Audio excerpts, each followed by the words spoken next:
Obituary for Treat Williams. Treat Williams, who passed away at the age of 71 after being involved in a car accident, once said, "I always felt like the boy who sat at the foot of the gods." And it is true that the first 10 years of his film career were dominated by a succession of directors of the highest caliber. In John Sturges' 1976 adaptation of Jack Higgins' novel about a plot to kidnap Winston Churchill, The Eagle Has Landed, the doughy featured, darkly handsome actor faced off against Michael Caine. Williams had his first main role from director Milo Forman in the 1979 film adaptation of the 1967 musical Hair is the Hippie Burger. In Steven Spielberg's wartime comedy 1941, also 1979, he played an irate army corporal. Sidney Lumet's thriller Prince of the City 1981, which dealt with police corruption, drew on his arrogant swagger and his sense of moral ambiguity. In the mafia epic Once Upon a Time in America, Sergio Leone also cast him as a union boss. Williams was first recognized as a powerful talent in Lumet's picture, having a particular talent for ensemble acting. He portrayed Danny Cielo, a dishonest drug squad investigator who grows more and more alone as he leaks information about his associates in the prestigious Special Investigations Unit.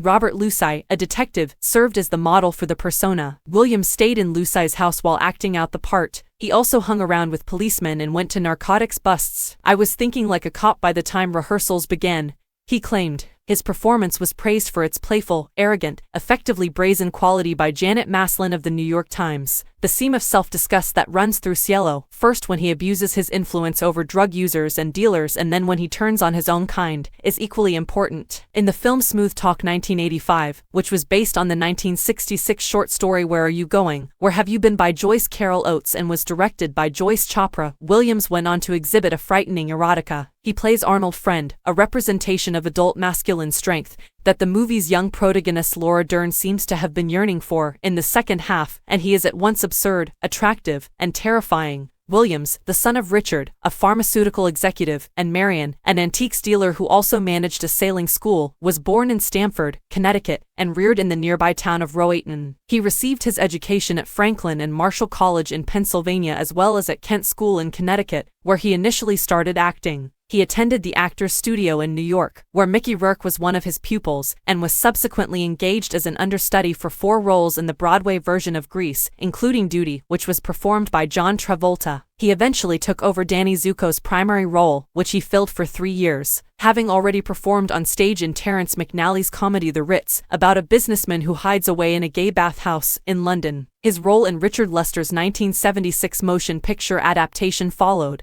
Hare's movie audition process was protracted and difficult. He remembered what happened at his 12th audition. "I started taking off all of my clothes. I finished my monologue by standing in front of them completely naked. They cheered, and I replied, 'I don't know what else I can give you, this is all I've got.' It was adequate." He started a second job flying planes in Los Angeles after becoming discouraged by a string of box office failures that included Hair 1941 and the comedy Why Would I Lie?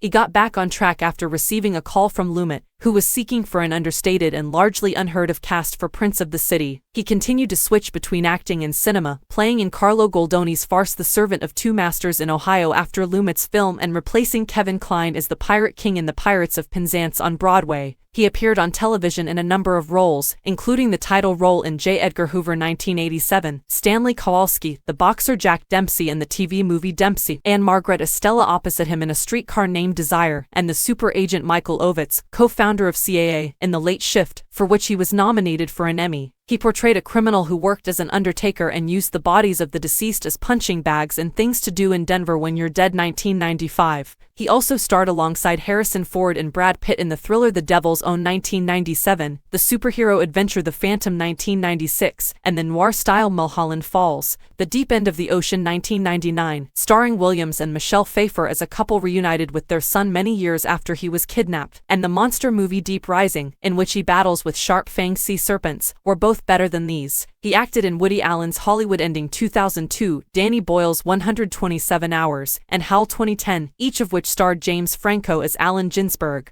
He also played the writer Mark Scorer in 127 Hours. He appeared repeatedly in the television series Everwood 2002-06, both in the police drama Blue Bloods 2016.